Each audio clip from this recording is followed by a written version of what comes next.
What happens when you combine government subsidies, healthcare, and multiculturalism?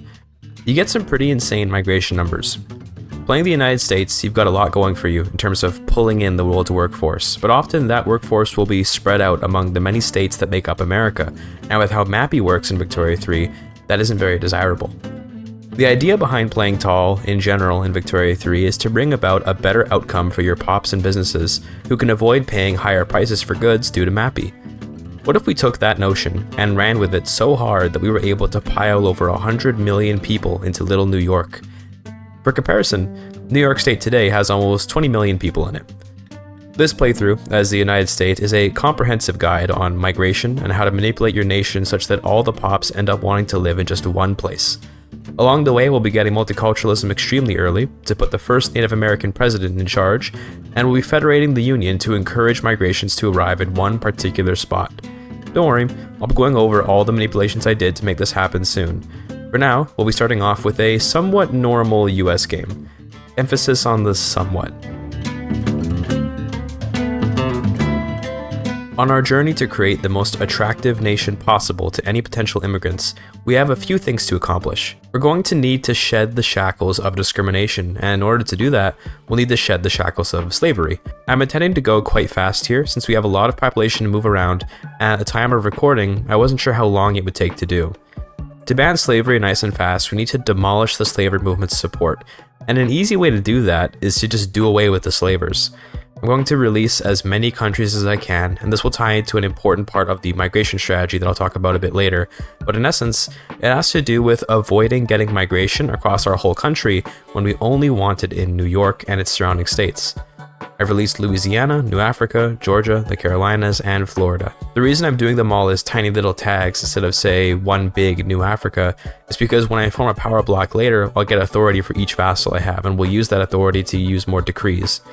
Check out Louisiana's flag, by the way. It glitched out and just shows a black flag with an American star slapped onto it. You can tell it's bugged because on the right side, where my diplomacy actions are, you can see a weird Union Jack with an American star on it. Rest assured, I have not puppeted Britain. That's just the black Louisiana flag defaulting to the Union Jack for whatever reason. Anyway, let's first work on getting multiculturalism.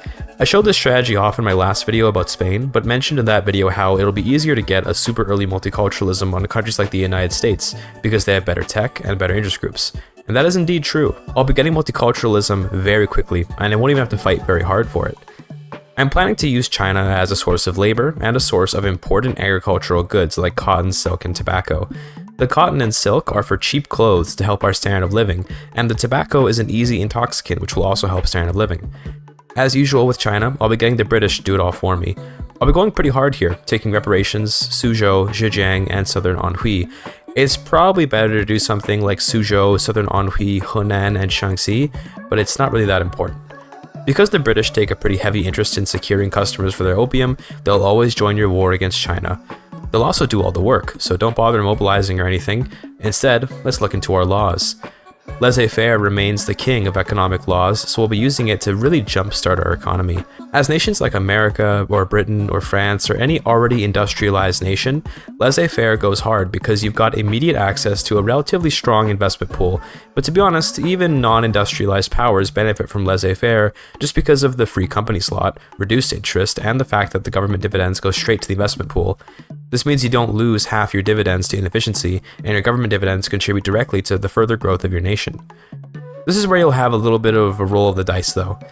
It's much easier to pass laissez-faire if the Whigs win the election, and it's not a guarantee they will, even if you severely weaken the landowners by giving up the South to your subjects. In my case, I did kind of get unreasonably lucky in that my petite bourgeoisie leader ended up being a market liberal, but even without that, the industrialists alone provide enough support to eventually pass laissez-faire. America tends to have legitimacy problems early on, and there's not really much you can do about it since you've only got two parties. Sounds kind of familiar, eh? Once your interest groups start splintering into further parties, which they'll do as you unlock new texts that create opportunities for parties, then your legitimacy will eventually recover. As America, you start the game with the William Cramp & Sons Company, which is pretty terrible, to be frank, so I'd actually recommend abandoning it and going for something simple like the Iron and Lead Mine Company once you've got enough building levels for it anyway. Of course, you'll want to build pretty much everything in New York, at least if you want 100 million pops there. Technically, a state like Pennsylvania would be better for stuff like this because it has local access to coal, but I set my mind on New York, so New York it shall be. We want our company to be headquartered in New York, which it will be if the first 5 buildings we give to the company are there, because the company itself employs people and will create employment. Later in this run, when we're really reaching for every pop we can get, we'll be trying to squeeze in as many jobs as possible. Anyway, I founded the Columbia Pact in June of 1837, which is a trade league.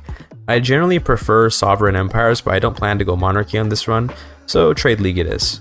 I'm going with internal trade for now, but external trade is usually better. I'm just grabbing internal trade because the company throughput bonus is kind of nice in the super early game, when you might not have a ton of trade routes. Later in the game, as our economy becomes gigantic, we'll be spamming trade routes everywhere, at which point external trade works way better. My legitimacy problems were unfortunately quite potent, as I had to drop my taxes to the very lowest possible in order to keep barely enough legitimacy to keep passing laissez-faire. A big budget deficit isn't so bad when you know Qing war operations are coming in soon, but it's still a bit bothersome. Speaking of which, once that war is done, you should start improving relations with Qing. You'll notice we didn't grab a treaty port, and that's because you don't really need one. Since Britain has their treaty port in China, Qing can no longer ban opium, which is usually what you'll export to them. That means that once you get relations up, you can just ask for a trade agreement and get tariff-free trade without the hassle of a hostile Qing always trying to reclaim its land. Hell, once Qing recovers from its horrible opium war modifiers, you can even use them as a pretty nice ally in the mid to late game. Looking back at the United States, I released Michigan at this point and granted them some states in the Midwest. It's important to note that you shouldn't grant away your colonies since you want them to finish eventually and add homelands to all of America via its journal entries. That journal entry also needs Texas, by the way, so don't do what I ended up doing, which was releasing Texas. It's a fixable mistake, but a slight headache since anytime you annex a subject, you get a bit of a liberty desire boost on your subjects. We're going to skip ahead a little bit to when I finally passed laissez-faire. I went for the forestry company just because it's one of the better options among what we have. Later companies like Carnegie and Standard Oil will definitely be better choices, but we're far from unlocking those. One useful quirk of the religious folk interest group, by the way, is that if you have no healthcare, they'll support public healthcare, which means you can get to public healthcare quite early as long as you have a somewhat active religious group. Although 8% is a low chance to pass, public healthcare has a lot of really strong debate outcomes that can give you huge bonuses, which makes the 8% chance better than it might look. While we're passing that, check out our Han national movement. We have this because of our Chinese conquests. At 15% support, that gives us a base of 15% chance to pass multiculturalism once we unlock human rights. Later on, I'll bolster that movement to help it along, but for now, I can't even pass the law yet, so there's no point. Here's one of those healthcare debates that helps you a lot, by the way. By paying a couple £1,000s from the budget for a relatively short period of time, we can add 30% to our chance to pass this law, which takes the relatively low 8% up to a pretty likely 38%. I'm not really working to get a ton of mass migrations or anything right now, but I did get a big migration from Mexico in January of 1841. Mexicans are a nice option for migrations because they have a large population concentrated in a handful of states. Since emigrations go state by state, getting a mass migration from a concentrated population is very effective. Japanese, Han, Korean, Bengali, and even French or German pops are very good for mass migrations because of that. In terms of the conquest of China, by the way, we're going to be using the handful of states we have for bonus population and for resources. Unincorporated states don't get mass migrations, so we can safely build up places like southern Anhui without worrying about stealing immigrants. In fact, by building up all the arable land in China, we'll create a ton of unemployed pops so they won't have space for peasants, and those unemployed pops have a chance of coming over to New York. They can only do so if they have a cultural community in New York, which is basically just a totally random chance to spawn. If it happens, it happens. They might end up going to other states, in which case they will compete for labor and potentially create unemployed pops of cultures that do have cultural communities in New York, so either way, it works out nicely. I passed healthcare in September of 1842. This matters because it will create a standard of living discrepancy between me and my subjects. Most of my subjects have Dixie and Afro-American pops in them, alongside Michigan with some Yankee pops. I of course already have cultural communities for all of those in New York, so by having a higher standard of living thanks to healthcare, more pops will migrate over. Next up, I'm banning slavery, and because I've so thoroughly gutted the slavers with my released nations, it doesn't even trigger a civil war to do so. You can see that although the pro-slavery movement is militant, they only have 3% support. I could even suppress them to get that even lower, but there's no need. Below 5%, a movement can rise up. I'm going to use the Manifest Destiny decision, by the way, and we will be getting proper American borders in this run, but I won't be personally holding this land for long. My plan is to rule it so that the journal entry is complete and add homelands for Yankee and Dixie cultures, and then I'll release as many tags in the West as I can, like I did with the South. Although those tags will have the healthcare law enacted since I'm releasing them while I do, I can use a combination of raised subject payments and the vassalization power block mandate to steal all their budget. Without a budget, they will either lower their healthcare levels or go bankrupt. Either one will result in a standard of living loss, which will see their pops come to me. Intentionally bankrupting our subjects has its ups and downs. Obviously, the bonus government income is the direct positive from it, and the direct negative is that our subjects will likely have civil wars and not be useful in war. In this particular playthrough though, our goal of getting migration is also helped by these bankruptcies, as I said, so it's positive all around really. I got the second level of vassalization in January of 1845, which saw me get an extra 5,000 or so pounds of budget. It's not much, but that will increase more and more over time as my subjects slowly develop themselves. So far this guide is very dense, and that's because we're making a lot of moves right away. I'm not treating this run like a total speed run, but I am giving it some effort to try and really get my perfect America going nice and fast.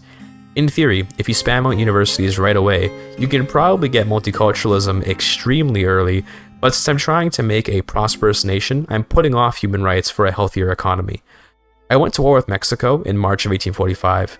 I'm just going to take all my claimed states, and I'll eventually return to Protectorate Mexico, but that'll be much later. The war is quite a cakewalk, considering I've got skirmish infantry, and even my subjects, for a war this small, are quite useful. I finally passed the ban on slavery in December of the same year, and just as a pro-slavery movement gained just a little bit of support, which could have led to civil war. Thankfully, once the law is banned, the movement quickly disappears. For my next law, I'm going to grab dedicated police just to help weaken the landowners, but other than that, it's not particularly meaningful. I won't really be having any radicalism in my country given how prosperous it will soon be. The war with Mexico ended shortly after, and I got to work finishing up the colonies. I'm also going to try and find the Oregon Trail so I can grab the Pacific Northwest off of Canada. For my next company, by the way, I'm grabbing the Clothes Company, mostly because I intend to make a lot of clothes. One of the goods which pops consume a lot of in general is clothes, so if I want my standard of living to get higher, I'll want cheap clothes available. In New York, as of January of 1848, I've already got about 6,000 migrants a week, which is pretty good. We can see that my strategy to sap pops out of China is kind of working too, as almost 2,000 of them are heading out to Virginia and Nebraska. That's not New York, but again, it might displace pops that can move to New York, so it works out. I finally got human rights in March of 1849, and with that, our path to multiculturalism truly begins. I'm bolstering the Han movement now, so we can see that it's at 34% and predicted to reach 41% support. With that much support, I'll definitely be able to pass multiculturalism. The reason behind this level of support is mostly just the sheer number of pops, alongside the fact that some Chinese pops are moving to America and thus finding better work and living in incorporated states. Pops in incorporated states make more money and have better mappy, so they generally accumulate more wealth, and wealth creates political power. Check out all my little immigrant groups in Pennsylvania and in New York, by the way. New York for now is mostly Yankee, Dixie, and Mexican, which is about what you'd expect, but that cultural makeup will evolve immensely once we get multiculturalism. The law passed in November of 1850, which is, in my opinion, quite early. We didn't even have to wait for Joshua Norton, who's normally the easiest way to get multiculturalism via his enlightened monarchist ideology. The nice thing about this strategy is that it's not an all-in route for multiculturalism, in the sense that it's not like you're throwing your nation away for it. It's quite a reasonable play to grab some Chinese states, and it's quite a reasonable play to delay multiculturalism just a little bit to build up a strong economy. My point here is that this strategy is not a sacrifice for multiculturalism, it's just a genuinely strong opening for the game that brings you to a strong position almost immediately. One day, Paradox might patch out Britain's total willingness to fight the opium wars alongside just about anyone, but until that day, you can exploit them to always grab a chunk of China at almost no risk and no cost. Anyway, I have one last law reform to make before declaring this America to be a true beacon of progress, and that's of course some tax reform. Graduated tax is more equitable and therefore better for standard of living in general, but as you can see from my budget, I do need some money, so I'll be passing proportional taxation. Now that I've got myself a progressive America, it's time to get pops into my market and get them migrating. I'll be doing that by making protectorates and puppets, whose people will have no choice but to sail for New York. Unfortunately, most of the gameplay around migration is about just waiting and clicking production methods. We want to spike the standard of living by giving everyone jobs and ensuring that we locally produce as many consumer goods as possible, such as clothes and furniture. It'll take some time to get New York sufficiently built up though, so we're going to work on expanding our market. Pops can migrate anywhere in their own market, assuming the nation they're in has the right laws. So if I can just protectorate a bunch of South Americans, we'll get a lot of potential migration. Especially when we start draining their budget with subject payments, they'll have constant bankruptcies that will ruin their standard of living, making for even more migrants. I'm working on getting the freedom of movement mandate at this point for what I hope are obvious reasons. The migration quota determines how many Pops move over when a migration is triggered, so just a flat bonus to all migrations in general. I got Mexico as a protectorate in January of 1852, and since I already have a Mexican cultural community in New York, we should see quite a few Mexicans arriving. After capitulating New Granada to end the war, I got proportional taxation and raised my taxes one step to keep my balance up. Eventually, I want to put taxes to the lowest they can go to keep my SOL high, but for now, since I'm still building up, we can get away with some taxes. It's important to note that my nation's average standard of living is dragged down significantly by my Chinese states. In terms of my American stuff, I'm hovering more around 13 to 14 or so. President Lincoln came to power during the election of 1852, but of course, we've already banned slavery. He's got the tactful trait, which is actually really nice when you have subjects because it increases the speed at which you gain relations. I ended up annexing Texas in October 1853 because I needed to hold Texas for the Mexican Cession journal entry. That means all my subjects will gain some liberty of desire, but it's no big deal. If you try to emulate this run, just don't release Texas. Colonization takes a long time, but it does eventually get done. For my next mandate, I'm working on construction. We can actually stack quite a few construction efficiency modifiers and end up making stuff ridiculously quickly in New York. Remember, wherever you build construction sectors, that state gains construction efficiency. You also get efficiency for having a high bureaucracy balance, and you can use certain companies to get even more. I didn't pursue the maximum possible construction efficiency bonus, but I ended up getting around 60% or so by the end of the game, which let me make hundreds of buildings relatively quickly. In terms of debt, by the way, as a great power with laissez-faire, your interest rate will be so low that you'll be losing almost no money to interest payments. If you have appeased the petite bourgeoisie, you can get your interest rate below 1%, in which case your debt is pretty much meaningless.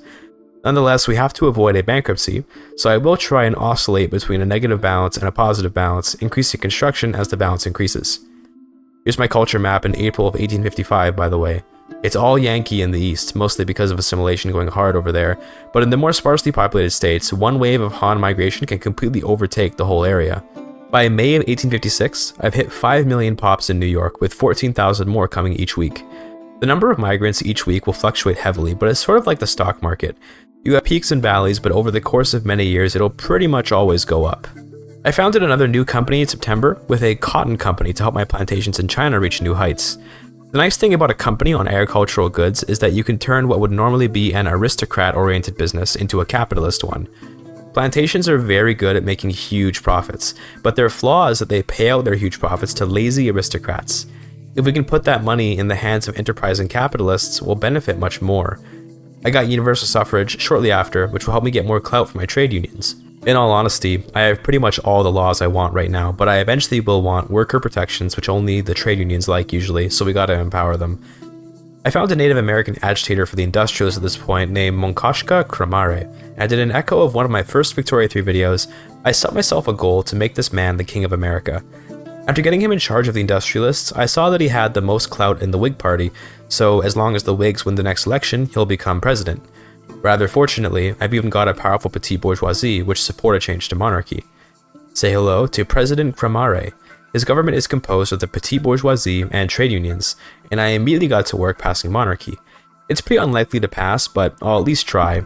A Native American president is one thing, but a Native American king would go so hard. The election of President Kramare corresponded with the Oregon Treaty, where the Pacific Northwest became American, and with that, I've got pretty much all the land America should have. I just need to finish colonizing Idaho. I decided to release some nations first, and I divided my land amongst them. So, I know that these states are unincorporated and therefore don't benefit from my healthcare, nor can they steal away mass migrations. You'd think then that it was useless to give away those states, but there are more national migration modifiers that I want to avoid being applied to those western states. Namely, there's the Statue of Liberty, which applies bonus migration to the entire nation, but not the subjects. And there's the Teeming Shores modifier, which is obtained from the New Colossus journal entry, and that also only applies to your states. I'll go over those as they come up, but basically, those modifiers won't apply to my subjects, like California, Utah, or Pueblo. Again, I'll instead be draining their balances to trigger bankruptcies that will send their Pops migrating towards my states. I ended up giving away my states, such that Idaho is no longer connected to me by land, and that means I can't colonize it. California also can't colonize it because I have a claim on it, so I guess the nation of Panaquati will remain as an independent entity in the middle of my nation for the foreseeable future. Here's the new Colossus journal, by the way. It's activated when you complete the Path to Liberalism, which for America is extremely easy. When you complete this journal entry, you get the Open Arms event, which gives you a permanent migration modifier called Teeming Shores. So far, my attempts to pass monarchy have been going terribly, by the way. I'm at 2 setbacks and just 42% success chance and 43% stall chance. That means that I'll have to get quite lucky to pass this law. While I'm waiting, I'm just continuing my conquests into Central and South America. There aren't that many pops there, but these are relatively low infamy and low effort conquests that will help me get some more pops. I'm even going after unrecognized nations like Vietnam because they have large populations which I do tolerate. Unfortunately, monarchy is pretty much impossible to pass at this point, as I've had enough stalls to get the success chance down to 6%. It doesn't kill the run by any means, it just disappoints me that I won't be making a Native American king. I got Burma and Vietnam as protectorates pretty easily, and I'll be puppeting them as soon as I can to help bankrupt them. Looking back at America here, in terms of how I'm handling New York, I'm using a lot of labor-saving production methods, and this is a distinct choice, in the sense that normally you wouldn't use labor-saving production methods unless you were running out of pops. But if you're getting massive migration numbers, you'd surely not be running out of pops, right? Well, the reason we do this is because we want to increase the standard of living specifically in New York. If more of our pops are engineers, machinists, and other high-wage professions, we can get the standard of living to be artificially high. This will create migration attraction, but not actually that much. A more important metric for migration attraction is the available employment in the state. If you have a lot of unemployed pops, it's only natural that they'll leave, whereas if you have businesses that need more workers, then more people will arrive to fill those jobs. My plan is to first pump up the standard of living by limiting how much low-skill work is available, and then, once I've saturated New York with high-skilled labor, I'll turn off labor-saving production methods and watch as laborers from across the market come pouring in. As a sneak peek of how well that works, here's an image showing the migration I got for a couple of weeks when I started doing this method. It goes pretty hard, eh? As part of ensuring that New York is fat with wealth, I'll be subsidizing every building in the state. This forces anyone that migrates there to immediately have a job, even if the businesses aren't profitable. This can be quite expensive for the government budget, but assuming that we don't completely mismanage the economy, it'll be sustainable. I was close to 100 million GDP in July of 1863, but in terms of my power block, I was already at 150 million by then. I've got almost as much GDP as the British Empire, and I will soon overtake them with relative ease. Unfortunately, President Cramare's industrialists founded their own party, and without the support of the Whigs, would lose the next election in a total landslide defeat. The rule of America's first and only native president came to an end in 1864. He was replaced by Cleland Tanner. On the bright side, I got the United Construction Conglomerate Company, which is insanely good and gives bonus construction sector throughput. I invaded Chile and Argentina real quick just to add a few more members to my power block, and at this point was mostly transitioning my economy to a steel construction based one. Steel, explosives, and glass are the primary resources for steel construction, so while I'm working on making those in New York, I'm importing some for wherever's got a good price. You'll notice over time how, despite having a pretty huge deficit, my budget is slowly reaching a balance. This is because my interest rate is so low that the pace at which I gain minting is outpacing the interest payments, and I'm generating extra taxes through the new businesses that my construction is making. It's always a smart play to take on debt at a low interest rate if you can use that debt to just make more money. By October of 1867, New York has got just over 8 million people, with 17,000 more coming each week, and it's got a 19 standard of living. That's quite good for 1867, I think. Migration will spike even more once I hit 12 average standard of living because I'll complete the new Colossus journal entry, and I'm also building the Statue of Liberty right now. Here's another look at the culture map mode, by the way. As of February of 1869, we see that Middle America is full of Chinese and Korean pops, while the Pacific Northwest has mostly Indians. In the South, Afro-Americans have been thriving, although Chinese communities have been popping up there too. I joined a war against Britain on France's side because France has a defensive pact with New Granada. If I'm on the same side as France in a war, they can't join against me in another war, so I'll be attacking New Granada while France and I are friends in this war. Canada does have a border on New York, so I have to be careful not to get capitulated, as Britain did put some basic war goals on me that I'd rather not have enforced. And of course, my negligence led to New York being occupied. Only briefly, but the little bit of devastation there does contribute to a slight rise in mortality and loss of migration attraction. It's alright, mistakes happen. I quickly retook New York and then occupied the Canadians for a few years to put them in their place. Eventually, the British offered a peace, where France just gives up the West Indies and I accepted. I don't care to actually win this war, I just needed this war to keep France off of me while I invaded New Granada. In January of 1871, I got New York up to 10 million pops. That means we're halfway there to New York State's real population as of 2025, and we're a bit higher than New York City's population. Very cool. In 1873, I finally completed the new Colossus and got myself the Teeming Shores modifier alongside the Statue of Liberty. I think we've hit enough of a population mass that we can start using some sneaky strategies to rake in huge migrations to New York. I've already subsidized all the businesses, but I mentioned before that we're using labor-saving production methods. Once I turn those off, a pretty huge lump of jobs will open up, and if my theory is correct, we'll see a massive wave of migration from across the entire market. For now though, I think the strategy for acquiring population has been quite thoroughly shown and explained, so now we're going to focus on making New York the best place possible to live. I've already talked about using subsidies to keep employment opportunities available at all times, and that's all fine and good, but we have even more ways to strengthen the desirability of our states. That would be an old age pension and workers' protections, which will see pops being paid higher wages, and pop groups with dependents, which is all of them, getting a little boost to their wealth. Worker protections also reduce mortality, which makes them even better than they first appear. Although birth rate is a significantly slower gain in population compared to migration, it's still a compounding increase in population. The more pops you have, the more are born, obviously. I'm going to need to keep my businesses profitable during this time to avoid a bankruptcy, given how expensive all these subsidies can be, so I'm swapping over to external trade at this point. We can take all the goods we produce in New York and ship them overseas to create extra demand and thus extra income for those businesses. The big problem with this strategy is of course that trade causes huge amounts of lag. Lag would end up being my ultimate enemy this run, and I sincerely hope you consider liking and subscribing on account of my suffering. I'm enacting free trade now that I've got all those trade routes because I don't want to waste my bureaucracy on these routes, and I'll be able to create more sell orders via exports through free trade. After getting free trade, here are my routes. As you can see, they're kind of making some insane profits purely because I overproduce so much stuff. I have to admit, although this is causing huge lag to maintain, it is very satisfying. I got started on worker protections in 1877, which again is one of those modifiers that will affect migration in my states but not in my subject states, making it very valuable.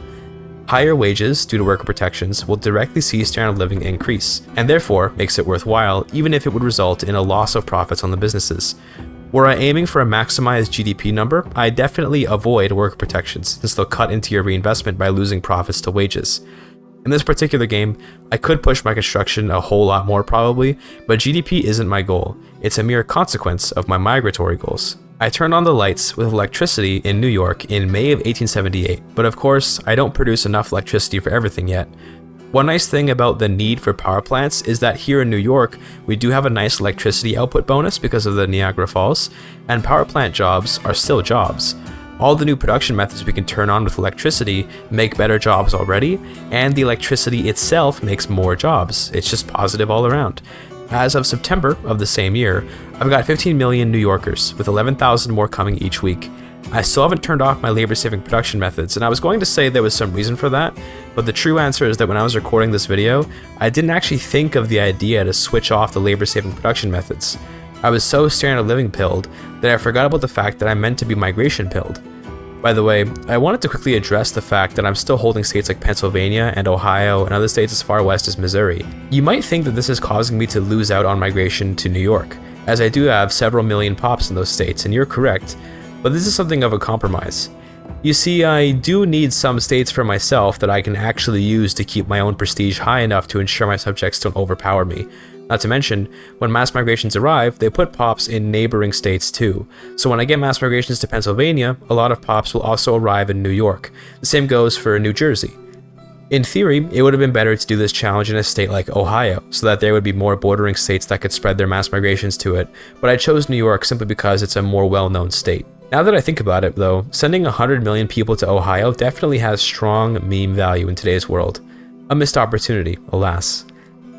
I decided that Canada should be mine in 1879, and I did this because Canada is also a high immigration country, which has likely sapped away many British pops. If I can grab Canada as a subject, then all their pops will probably be willing to come to New York. There's a bonus to this too. I'll be freeing the British Raj, and this matters because right now, the Raj has English culture and migration controls. That means pops which have less than 60 acceptance can't migrate. There are a lot of desperate pops in India that would love freedom, I'm sure, so if I free the Raj, they'll become Bengal. Once they're Bengal instead of the Raj, they'll have enough acceptance with their people that they can mass migrate, and then I'll probably see a whole lot of Indians arriving in the country. I'm also just generally going to neuter Britain here by releasing Scotland and Ireland. This war will be quite easy, since Britain is going to just pile their soldiers in China, where there's an open front on their own territory, and try to fight my ally Qing. I assume Qing will lose, and that's fine, but it will take a long time for them to lose. That will give me the time to land in Ireland, where I'll just ride over to London. The reason the AI isn't contesting my occupations here is that the AI is dedicated to maintaining a garrison in its capital, so I can't just backdoor them, but their units are all on the other side of the planet in China, so they can't get back fast enough. They didn't even get back before I finished occupying the entire British Isles, although they did manage to capitulate China and take some more states from them. I don't particularly care what happens to China though. Hilariously, Britain did to me what I did to them, and landed in New York while my men were busy in Britain, but obviously they will capitulate way before me, so it didn't matter. With Canada subjugated, I've got a ton more pops available in the market, and with India splintered and free, I've got a ton more potential mass migrations on the table. A hugely important tech for any country is Zeppelins. Not because they do anything hugely life-changing, but because they give a 5% increase to MAPI across the whole nation. This is huge, because it means everyone pays a better price for everything. It'll help us with our standard of living, and it'll help with our profitability. I'd recommend rushing for it in just about any playthrough, and after you get it, you can start working towards macroeconomics, which gives a company slot and even more MAPI. With these two techs, you can actually get 100% MAPI in states with rivers that are incorporated.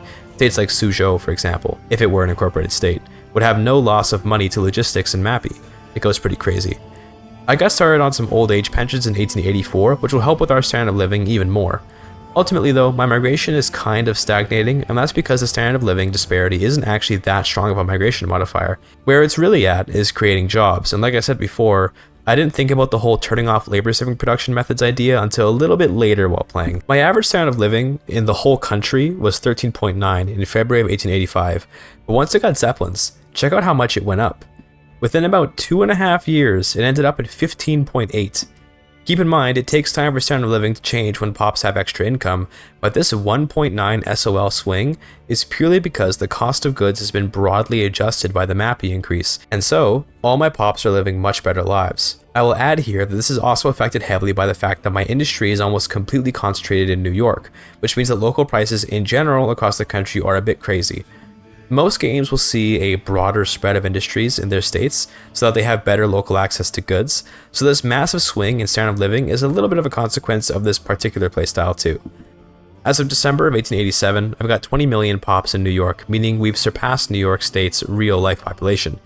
I kept up this strategy of just overbuilding in New York and exporting the excess goods to see great success, as I was approaching 500 million GDP as of 1891. I got the Cabaret event, which gives a huge throughput bonus to urban centers at this time too, by the way, and it's crazy how profitable they are when you have rich pops that love buying transportation and services. $250,000 in profits right there, very nice.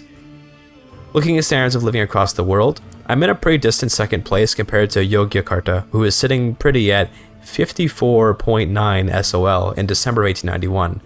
It's important to note that what's happening there is kind of a weird and unintentional interaction that has to do with wage spirals and bankruptcies.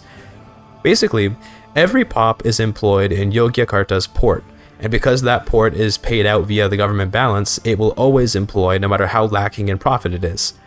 When a nation bankrupts, normally its businesses will fire a bunch of people and everything will go to hell, but government buildings never fire people. They can only lose employment by being downsized by the person that controls the country. The wage paid out to a pop is based on the average wage of the state they live in and the job they do. Normally, there's constant upward pressure on wages because when a pop makes more money, it can afford more goods. And when it can afford more goods, it gains standard of living. When it gains standard of living, it brings up the average in that state and thus increases the wage. That cycle is normally stopped by profitability, in the sense that a business will eventually stop being profitable if its workers keep getting higher and higher wages. With government buildings, though, there is no such limit, because no matter how non-existent the profits are, the building just keeps its employees. Even during bankruptcies, the port remains operational. I'm sure Yogyakarta is just bankrupting every couple weeks, but they can just keep borrowing money from themselves, paying it to their port workers as wages, and then defaulting on their loan, which allows them to print more and more money. In real life, this would see wheelbarrows full of Yogyakarta cash with absolutely no value, but in Victoria 3, there is no inflation, so this scheme actually works beautifully. Sorry for that aside, I just thought it was interesting since some of you might have seen a similar thing happen in places like Langfang or other tiny East Indies nations. They tend to end up like this in my playthroughs. By the way, I still haven't done the whole labor-saving production method strategy yet, however I am nonetheless getting about 35,000 migrants per week to New York in 1893, most of whom are coming from Mexico and my other American puppets. You'll see there that I have peasants and unemployed pops, which is a large part of why that migration number isn't higher. I guess I should mention that there are like wars going on and stuff, but by this point I'm getting really lazy and I've mostly just invested in seeing my population increase. In August of 1893, I got 25 million pops in New York, and this is also where I started to make the connection that having zero unemployment was what was giving me this massive influx of migrants. I hit my first immensely impressive migration number in May of 1894, which saw me getting over 90,000 migrants per week to New York, and looking at my buildings briefly, you'll see a lot of them are looking to hire more people. That's because I turned off some labor-saving production methods on some of them. I didn't do it for the strategy, I just thought it would be more profitable. This isn't even how much migration I'll get once I turn all those PMs off. In the more short term though, I had to avoid bankruptcy real quick given I was actually hitting my debt cap. Those subsidies, in combination with worker protections and pensions, created a pretty untenable deficit. I briefly turned off the subsidies and raised taxes, however to my surprise, New York was still getting a solid 30,000 migrants. Most of my businesses in New York are still able to make reasonable profits without subsidies, so they can still employ up. They just won't be able to pay quite as high wages, most likely. Once I recover the budget, I'll turn those subsidies back on and maybe just keep taxes a little bit higher to ensure I never bankrupt. For now though, this is where I have to admit that not much else interesting is really going on. My game is super laggy from this point onwards, so much so to the point that I often just got up from my computer to make dinner or walk around outside for a bit. Nothing that could really happen would throw me off course, so I'm just sort of waiting for the migrants to come in. I hit 30 million pops in New York in February of 1896 and just kept the ship steady.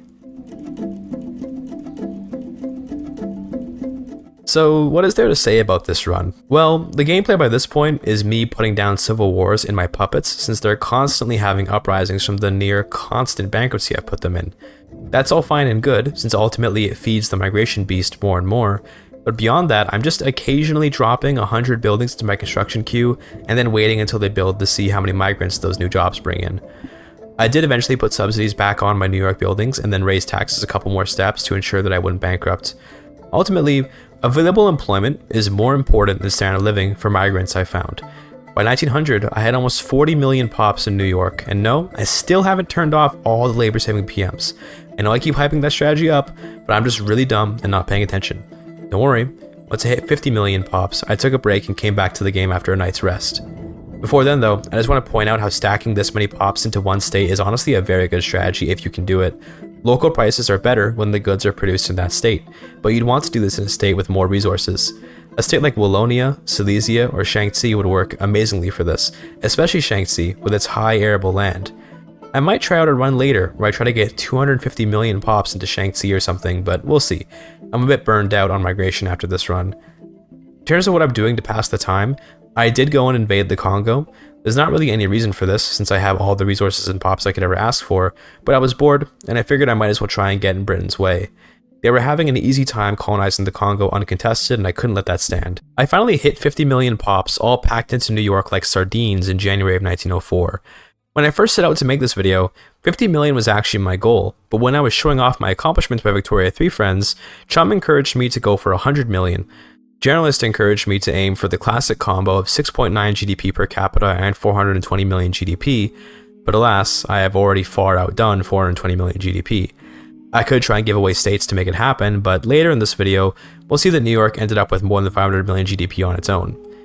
Anyway, I returned to the game the next day after a nice sleep and furthered the race for 100 million pops.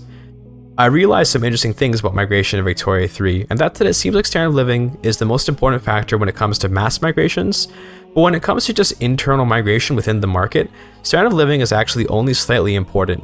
It's a lot more about reducing unemployment, and for that reason, I think labor-saving PMs are actually less valuable than they already were.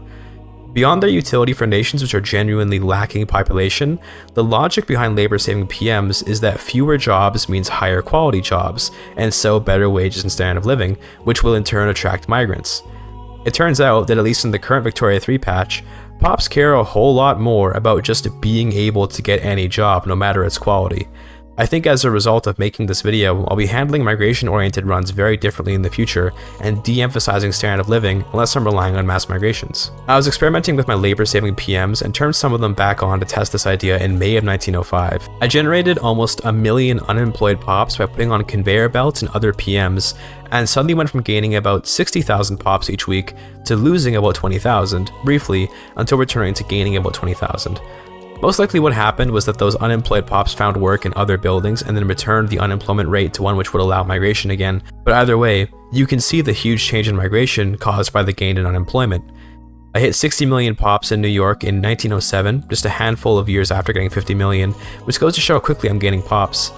I started going AFK again at this point. At around 1908, I knew it was just a matter of time before I got enough pops in New York. I came back in 1909 to see that I had 66.9 million pops, which I have to say is hilarious. I was not expecting to see that particular number, but I guess my instincts knew that I should return to the computer at that exact moment. Upon researching macroeconomics, I grabbed the Standard Oil Company, which isn't amazingly useful, but I don't actually have access to much oil, so the throughput bonus on what oil I do have will be nice. I'd build up Texas oil, but we're having some problems there. To give you an idea of the consequences of my actions, check out Texas here. There are just 99.4 thousand people in the entire state as of September of 1910. From what I can tell, the population doesn't like to go below 100k, so that's about as low as it'll go. Oh, by the way, very topical, Communist Greenland joined my power block in December. Very funny, very funny.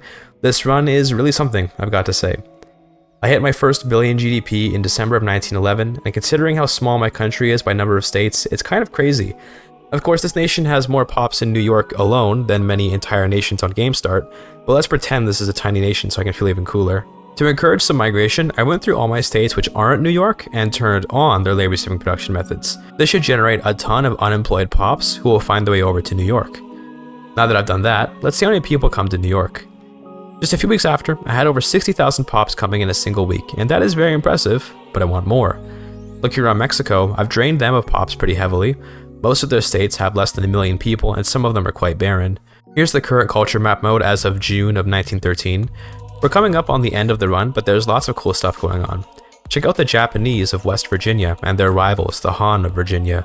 We've got Turks in Colorado, sandwiched between the Middle American Han and the Montana Ukrainians. What a nation this has become, truly. I went AFK again in 1915, and I returned to 1916, which is about 20 minutes of real life time, to see I had over 80,000 migrants coming to New York. Doing some quick math, that's about 4 million a year, and with 20 years left in the game, we have plenty of time to hit 100 million pops, it looks like. It looks like the migration numbers are just getting higher and higher too. I'm not sure exactly why it's going so hard, but do keep in mind that by this point I have turned off most of my labor-saving production methods in New York, so that there is just an absolute ton of work available. I got attacked by Italy, by the way, which is insane, as the AI somehow thinks it can challenge me. Maybe the AI knows me too well, since it knows that I'm way too lazy to fight a war to keep Liberia. I just capitulated. I don't care about losing some random land. Looking over my footage, I actually elected Rosa Luxemburg as president in December of 1916, which is pretty cool. I'm not planning to go communist, but Rosa is a good president, so I put her in anyway. In theory, I could go communist maybe, but I don't want to risk rocking the boat and ruining my pretty much perfect setup here.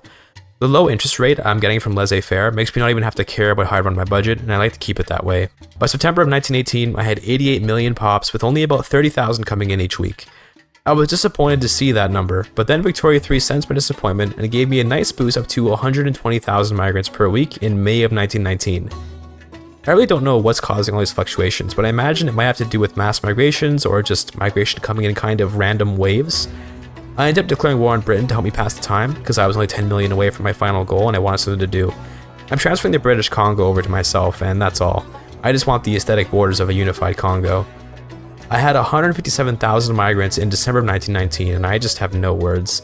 That's just such an unfathomably large number of people to be arriving each week, and it was the most I ever saw in this run. If that pace keeps up, I'll be done this run very soon. I didn't quite keep that pace, as would be expected, but even as far as January of 1920, I still had over 100,000 pops coming into New York. I hit 96 million in April of 1921, shortly after defeating the British, and at this point, I was looking around the map to see if anything interesting was going on. Check out Lord Protector Nikolai Romanov of the Russian Republic here. That is definitely an insane to imagine outcome for the Tsardom. Definitely got some Napoleon vibes. In February of 1922, I hit 99 million, and as one last hurrah, I went to make Poland a protectorate. I don't even know why I'm doing this, but I guess I was just bored. A free Poland is kind of based, but American Poland is even more based. But I ended up just capitulating when I saw that Poland was almost impossible to invade from the sea. I haven't put any work into researching any military tech, so they're actually way stronger than me. They got to regime change Pueblo, which is an insane war goal to be honest. It became a collectivized monarchy somehow. I won't question it. In September of 1922, I hit 99.9 million pops, and then a couple weeks later, there I was at 100 million pops. New York has been packed to the brim with a ridiculous number of humans, and it was quite celebratory, as you can see by the crazy map movement. Here's one last look at the culture map mode, as we reflect on the immense diversity of our beautiful America here. I wonder what the limit for shoving pops to a state could be. I definitely want to try another run like this, but with a focus on a state like Shaanxi or Silesia instead. Shaanxi has the advantage of starting the game with a pretty huge number of pops right off the bat, and I could essentially just do this run again, but incorporate Shaanxi right from the first Opium War. We'll see what I do next. Regardless, I looked around some of my states just to check out some stats, but nothing too insane stood out to me. The populations of my subject states are quite low, as expected, while all of my states have many millions of pops in them. One idea Chum recommended would be to somehow devastate all my states to massively lower migration attraction and get more pops sent over to New York, but I'm not sure how I could cause such devastation. I could go to war and intentionally leave my fronts open until my enemies are right on New York, but that sounds like too much work to engineer. Instead, I'll be happy with my 100 million pop state and admire my GDP ownership map mode. I ended this run in 1922 with 1.2 billion GDP, an SOL of 25.8, and a population of 245 million, of which 100 million are just in New York. New York State itself has 420 million GDP. That's right, I lied earlier. I did indeed manage to get New York to 420 million GDP. That's a third of my entire nation's GDP, and is indeed an insane meme. I'd never let my boy Generalist down, although I didn't get 6.9 GDP per capita. He asked for 420 million GDP, that's what he'll get at least. Only the best for the true Victoria 3 GIGACHAD. Big thanks to Chum, Journalist, Smithy, and Connor for being based Vic 3 players that put up with me spamming screenshots of my progress on this video. I had a ton of fun making it, and I hope you had fun watching it. Thank you for your time.